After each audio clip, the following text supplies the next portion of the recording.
Angels waging war in the unseen realm. Global events fulfilling biblical prophecy. Eternal life. What lies beyond mortality? From analyzing the paranormal from a biblical worldview to the discussion of cutting-edge science and technology. Conspiracy. Discovery. Special investigative reports. Unafraid to explore the challenging issues facing humanity. Welcome to another edition of Skywatch TV.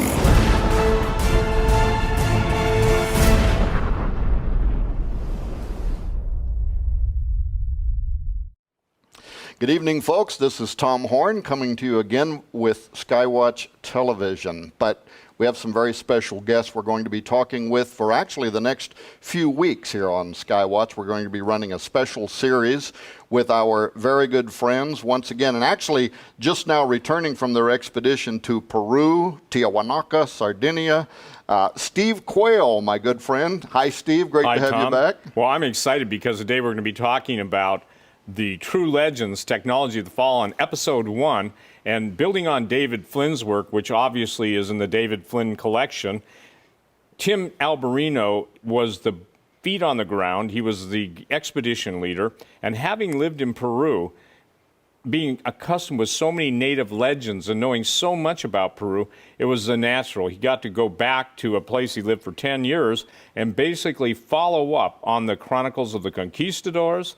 And interestingly enough, Peru has the most complete accounts of giant intact skeletons and pre-flood and post-flood architecture. And as I understand, that's we're going to be talking about this new documentary series that you've started called the True Legends Documentary Film Series. This is Episode 1, The Technology of the Fallen. And that's what this trip was all about. I also want to welcome to the set today Timothy Alberino. Great to have you here, Tim. I mean, I've watched you on the internet so many times when you're doing the Alberino analysis, which is also part of the Genesis 6, or I think you call it Gen 6, right? Gen 6. Is the name of the documentary film company. But we're going to talk to you quite a bit today. You lived in Peru for a decade. Yes, I did. You actually speak the language. But tell me about Spanish. Tell me about this project. Why'd you go? What's up? Well, thanks for having us on, Tom. Delighted to be here. We went to Peru for the reasons which Steve stated. Obviously, it was natural for me to go back. I lived there for 10 years. I know the culture intimately, and I know how to get around in Peru, and there's a lot of megalithic stuff going on. Everybody knows that at this point about Peru and Bolivia, but we also really wanted to follow up on David Flynn's incredible work, which we'll talk about later, relating to Tiahuanaco, the geoglyphs of Tiahuanaco. And so Peru is one of the last places in the world, in my opinion, that you can get up close, hands-on with some architecture, with some megaliths that I believe there's no question were either built by giants or directly by fallen angels, or something in between.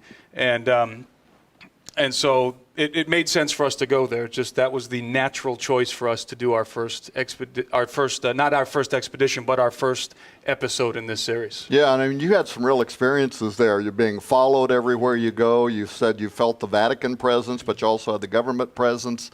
And you were telling me last night at dinner about how there's like a cover-up, kind of in the same way that we've seen this here in the United States. There's an intentional effort to kind of cover up the true history. That's why this is called the True Legends series, is you're actually going back to even antediluvian times.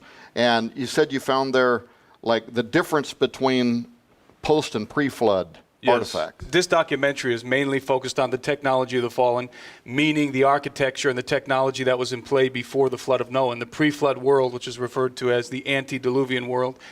And yeah, there's a cover-up going on everywhere we go, whether it's Sardinia, whether it's Peru, whether it's Bolivia. We find that there is a very intentional historic narrative that is taking people away from the pre-flood world. That is, in other words, there's nothing to see here. When you're looking at the massive wall at Sacsayhuaman, when you're looking at the amazing megalithic ruins of Pumapunku, the last thing that they want you to do, and when I say they, I'm talking about in Bolivia's case, the Ministry of Culture, the government organization that runs the place, the last thing that they want you to do is associate what you're looking at with the biblical pre-flood world. And obviously we have a view of the pre-flood world based on the 6th chapter Genesis, which talks about the fallen angels and the giants, and the other, in the book of Enoch, talking about the other entities, sentient entities that were around in the pre-flood world, that were building things, that were using high technology and secret knowledge that they were not supposed to have. Now, you mentioned David Flynn, and of course, Steve Quayle, and I knew David Flynn personally. He was a good friend. We both published works by David. Just before he got sick and started dying, he was using Earth-orbiting satellites, and he started kind of imaging a grid system there. Tell me about that. And then, Stephen, you and I, after David passed away, we put everything we had together by him. We actually put it together in this book. We called it the David Flynn Collection. You had published his first book called Cydonia, The Secret Chronicles of Mars. I had published Temple at the Center of Time. But he actually wrote some articles, and I'm holding this up for the audience because later we're going to tell them how they can get this together with the documentary film. The grid lines. I mean, I remember at the time thinking that this was maybe the strongest evidence of pre-flood giants I had ever seen, just because the size and scope of it was so extraordinary. What's interesting is in all of the geoglyphs or the rock carvings or the land ground carvings, they always have an aerial perspective, and only from the air can you see them as they relate. In other words, when you're on a horizontal axis looking straight out, all you can see is basic. You can't see any further than the eye can follow the surface of the earth. But when you're in an aerial perspective, you can see all things, how they fit together. And what David proposed in the David Flynn collection is the fact that he thought there was a language that was literally written in the earth. Now, since that time, and since Tim's been down there, and Tim can talk about the Quipu, Q-U-I-P-U-S, a form of language, a written language of even involving incredibly complex mathematics dealing with strings and knots. And I think that's critical because when you look at the evidence for this, for instance, I think it's been hidden in plain sight. So now I've got some Mensa level a rocket scientist, computer guy, trying to follow it up, and he said, you know, there's something here, there's a pattern here. So the Quipu is, if you will, if somebody saw it and say, wow, it's just a bunch of strings with knots on it, but it's far more intricate than that. And one of the things we'll be doing in the preceding series, by the way, this is only episode 1, as we're able to raise the funds, and we plan 9, even up to 12 of them, because with the knowledge expanding so greatly and so quickly, we got to stay on this. I can tell you this, I don't think there's anybody in this world, because they don't see the urgency of the time, that can put an expedition together in a matter of 3 or 4 weeks and get it done. And that's all the time we had to do. We have to move on it. So Tim, share about that. Yeah, and this is the other thing, is that Tim is such a blessing, because having lived there for 10 years, he knows a lot about the culture. He was telling me things at dinner last night where I realized if I had been there in the circumstances he was in, I would be arrested and rotting in a jail down there somewhere, where he knew how to get out of that situation. So tell us about that. Now, he mentions this complex language with strings and knots, and how does that tie to what? Yes, Quipus was the language that the Inca elite had developed. Steve and I believe that they inherited it from somebody else, or copied somebody else. And when we say somebody else, probably referring to giants or some other kind of sentient entities. So Quipus is, as Steve explained, is a system of writing, basically, that is coded with rope. That's with knotted rope, and the different ways that the rope is twisted, and people can look this up on the internet and see examples of Quipus, but it's usually like a ring of string coming down, and every little twist and turn and knot in the string represents something profound. And when I say profound, I mean it's conveying a whole lot more information than we would ever think just looking at this twisted string. And what's interesting about Quipus is that, again, it was only the elite, it was the priesthood of the Inca and the elite that could read it, and only they were allowed to read it. It was a very close-kept secret by the ruling class of the Inca. And so we believe it comes ultimately from the mystery schools, and it's conveying not only the history of the Inca, but we believe that it's probably conveying a lot about the pre-flood world, because the Inca, and this is something that you'll never hear anybody really talk about, is that the Inca believed in a world before the flood of Noah, full of giants, The Inca believed and knew that there was a great flood that decimated these cultures. And of course, that's no surprise because you find that all over the world. But talking about the geoglyphs that David Flynn discovered viewing satellite images over Peru, Bolivia, all the way down, by the way, miles and miles, hundreds of miles. And I think that's part of it is for people to understand the scope of what we're talking about here. These are deep crevices in the earth. They're cut in perfectly straight lines with these little knot-like images. That's why you're thinking that it's if you look at it from heaven downward, it's a replica of a Quipu message of some kind. It looks very reminiscent of Quipus, and that is, by the way, what David Flynn was inferring. And these run for hundreds of miles. Hundreds of miles. Some of this is 11, 12, whatever, 1,000 feet above sea level. It goes through plains Massive. and valleys. It goes through lakes. I mean, there's no such technology. We couldn't do it today. That's why it's so critical. People ask us, Tom, you get the question, Tim gets a question, I get the question. Why is all this stuff relevant and important? Because this is those events that I believe Daniel saw being revealed in the end times, being loosed, if you will. Sealed up, Daniel, for the visions yet for an appointed time, for knowledge shall run to and fro. So the fact is that even more than that, I'm convinced that not only is it a language, but it also may be a genetic signpost, because where the knots intersect on themselves is almost like a triple helix, okay? And one of the claims that has yet to be evidentially proven, but is suspected, as is the triple helix of the fallen angels. Now, I want to make it clear to everybody, fallen angels are that. They are angels. They can take on human form. When the fallen angels came to earth, Genesis 6:4, they had sex with earth women, produced the giants. But they were proud of their children. And they're proud of their children, Tom, because we see that in the book of Enoch. We see that in the book of Giants, the Dead Sea Scrolls. And the same Dead Sea Scrolls that we get a lot of our original Old Testament passage, that was a big deal. So this wasn't an invention. It wasn't a fabrication of someone, just a pseudepigrapha, meaning somebody writing under somebody else's name. But the fascinating thing about this is that when you go to Peru, of all the places in the world, that's where you have the most prominent, if you will. It's the Rosetta Stone in geoglyphs and in giant architecture, showing both before the flood and after the flood. And, we get flack all the time saying, well, there was no universal flood. Well, yeah, I mean, go to the top of Mount Everest and you find seashells. So, sure. But the main point is that they knew, the ancients knew prior to the flood that it was coming. So what you lived in Peru, and now you're back there. You're shooting this exploratory film. What do the Inca? What do the people that live in Peru today? I mean, what do they believe about the megalithic structures? And also tell us about how these things are almost side by side, where you have proof of pre-flood structures that are beyond comprehension, and then the stuff that came after the flood that's still impressive but much smaller in scale. They believe the ancient astronaut stuff. It's funny, they all know. I spoke to the University of San Martin in the city of Tarapoto, which is in the Amazon basin, during this expedition. And we talked to the university professors, and we talked to a group of students at the university, did a presentation on Genesis 6 and on the megalithic structures.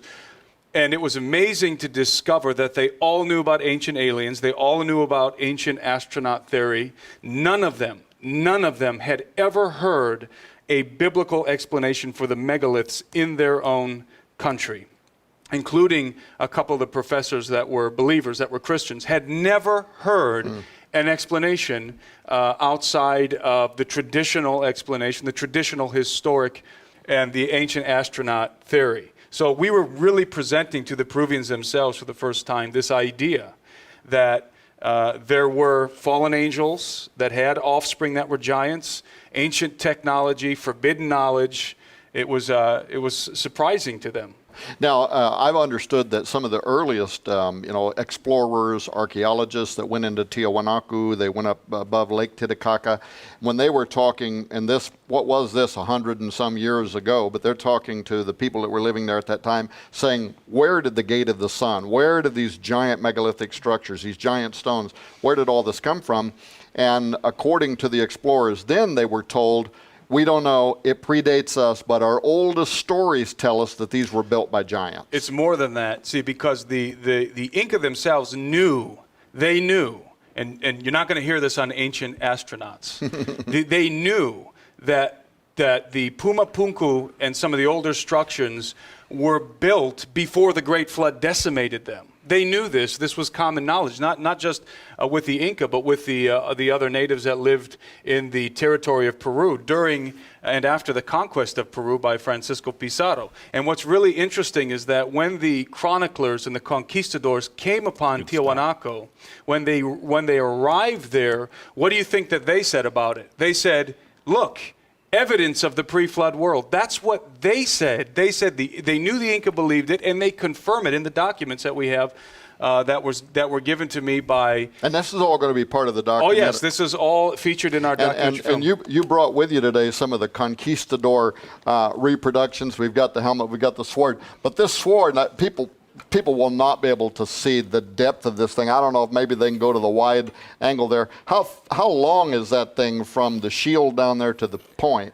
Well, this is called a basket hilt, or actually a cup Shell hilt. hilt. Yeah, cup hilt, the rapier. This one's reproduction by cold steel, 41 inches. Yeah, the blade's 41 inches. So imagine this, ladies and gentlemen.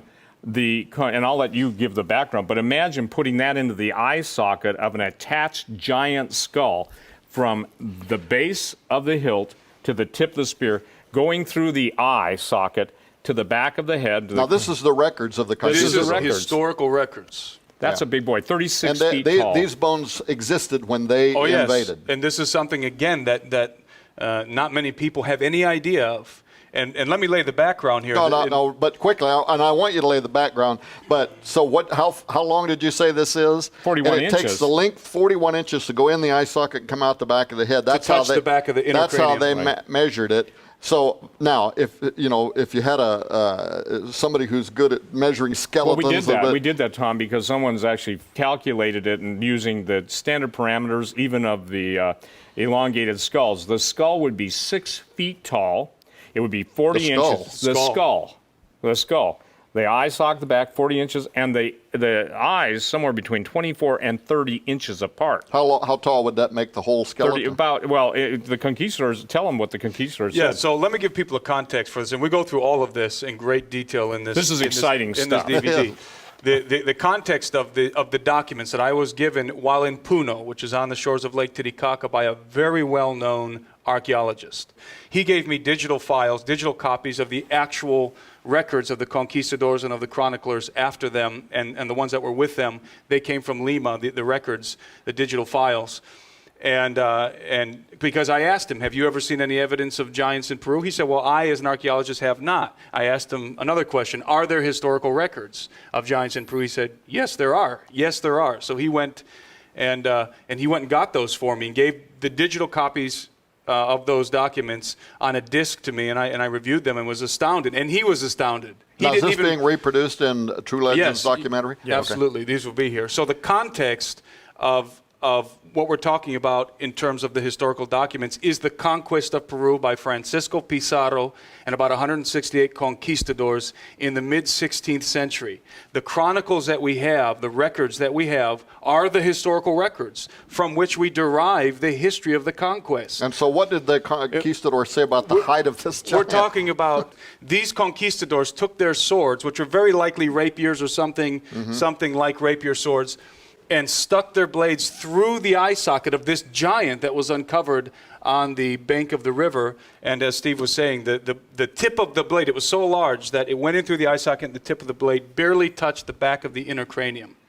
And the giants in Peru, and it's an interesting thing is that the Inca believed, the Inca themselves and the natives, they knew that the giants before the flood were larger than the giants that came after the flood. And this one evidently then would have been 30 This must have been a 30-foot. 32 foot. Yeah, something and the appetite, each one of the giants, basically, it's absolutely very similar to the book of Numbers in the Old Testament, because these guys ate so much, they ate the equivalent of what 50 men would eat in a day, each giant ate. And then they basically ran out of food and they started munching on the natives, okay? Here's the thing, Tom. God in his mercy to us has basically provided a time lock on information that hasn't been seen, or maybe has been seen, but no one paid attention to it for over 450 years. Tim goes down there, 21-day expedition, and meets these different people. They've never heard the biblical narrative, and yet right there during the time of the ancient alien fantasy land, okay, that's my opinion, ladies and gentlemen, uncovering things I believe that God has had hidden, so there will be no denial. And you know, when the devil comes in like a flood, you know, the Spirit of the Lord raises up a standard. Well, the standard has always been truth, and that's what we're after, the truth. And so, by the grace of God, we've uncovered a lot of stuff. Okay, folks. True Legends, the documentary film series. Technology of the Fallen is episode 1. Now, I've got to see some of the film that's going into this. I haven't got to watch the whole documentary yet. It's absolutely unprecedented, and some of these documents, like you're talking about, are extraordinary and valuable because they give us the true eyewitness accounts rather than the sanitized accounts that we're getting from governments that both there, here, and around the world want to try to control. Because, you know, this stuff flies in the face of the evolution theory. It flies in the face, but it's very supportive of the biblical chronology. Yes. It shows global evidence for a flood, for giants. All right. We are going to be making this documentary available to you. It is in our store. You can get the documentary for $24.95. We're also putting it together with the David Flynn collection. We'll be talking about that more as to why. Some of the research that Dave had started when he was friends with me and Steve Quayle, then wasn't able to finish, and you went there to finish it, of course.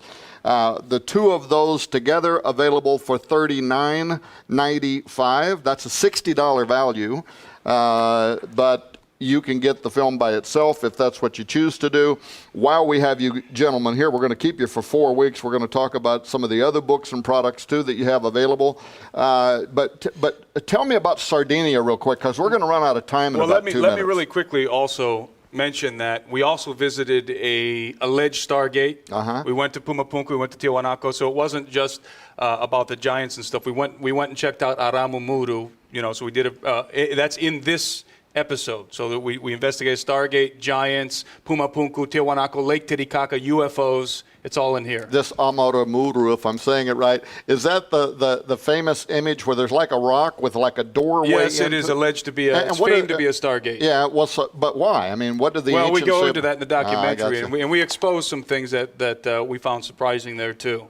But in terms of Sardinia, yeah, before we went to Peru, we actually went to Sardinia first. And that's we haven't put that episode together yet because we wanted Peru to be the first episode. But yeah, we found some amazing things in Sardinia. I'd never been to Sardinia or Italy for that matter. But when I went to Sardinia, I could not believe what I was seeing there. I mean, you talk about evidence of giants. I've never seen evidence for giants like I saw in Sardinia. And not only that, there's evidence that Sardinia might have been the location of Atlantis. There's actually some very strong evidence for that. We found pyramids, huge pyramids in Sardinia that nobody ever talks about and aren't really registering in anybody's minds when they think about megalithic structures. And the whole thing is completely covered up. Yeah. What else can we look forward to in the documentary, Steve? Well, the documentary is going to put a lot of puzzle pieces together, and I think this is what's interesting. As you and Chris and your research team goes out and does what you're doing, and all the work that you're doing, we're doing it. It's complementary, ladies and gentlemen. Again, we don't sit and clear each other's projects, but what's fascinating, Tom, is it's like we've had the border all these years, and now we've got the puzzle pieces and the pictures coming out loud and clear. And I believe that that's because of God's love for his creation, that he doesn't want people taken in by the lies that are going to be basically forced on them. And I want to thank you very much, too, for allowing Skywatch Television to be the first one to break the news on this new documentary film series. I know this was a large budget operation. You're there, you're on location. I'm looking at the back of this. Who were the true builders of these impossible constructions? Why are there deliberate deceptions concerning their origins? Was there high technology in the pre-flood world? I mean, you guys, these are the questions that the world is asking. When they watch, some of these television programs like Ancient Aliens, and they always fall back to this, well, man, I mean, it had to be people coming here from another world. It had to be aliens, yeah. Because there's no way way in the world. And yet the Bible has the answers. There were giants in the earth in those days, and also after that, right? Yeah, and they always will quote things out of context. They don't even talk about the original words. But it's amazing. They'll take Anunnaki, the star gods, yet they won't take fallen angels, yet they absolutely are embracing everything the fallen angels taught mankind in their sin and rebellion against God. All right, we're going to talk about that in the next program. 2495 is the brand new documentary. It hasn't even been available until now. You can get it in our store. You can get it together with the David Flynn collection, $39.95. Steve, Tim, we got to have you back on the program again. Next time around, maybe we'll talk about who those megalithic builders were. God bless you, folks. Thank you for joining us today on Skywatch Television. Coming this November. I'm not sure that the world is ready to receive this. Tom Horn, Joe Ardis, Donna Howell, and the Skywatch investigation team join a host of global experts in the conclusion of a multi-year undercover inquiry that exposes what the U.S. government, the FDA, and monster corporations have been hiding from you.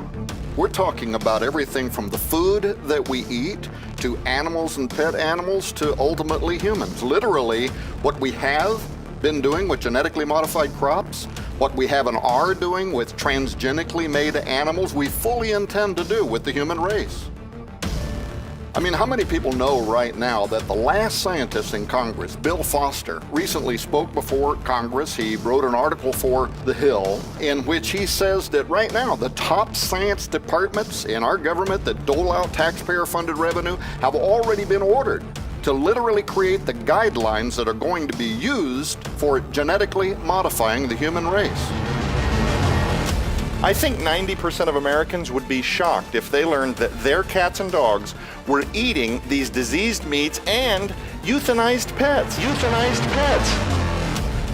During our investigation, we were able to verify that if your pet Fluffy had been euthanized at one of these vet clinics or one of these shelters, it would be recycled into food byproducts, toothpaste, cosmetics, deodorant.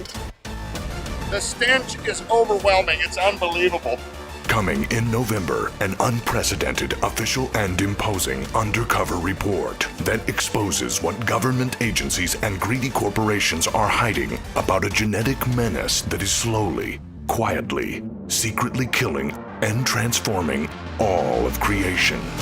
They have made a Faustian deal with the devil. I'm talking about our government. They have sold out the best interest of Americans to greedy monster corporations that are in their back pockets. Coming this November exclusively from Skywatch TV. Dead Pets Don't Lie. Inhuman the documentary. Survive the Future.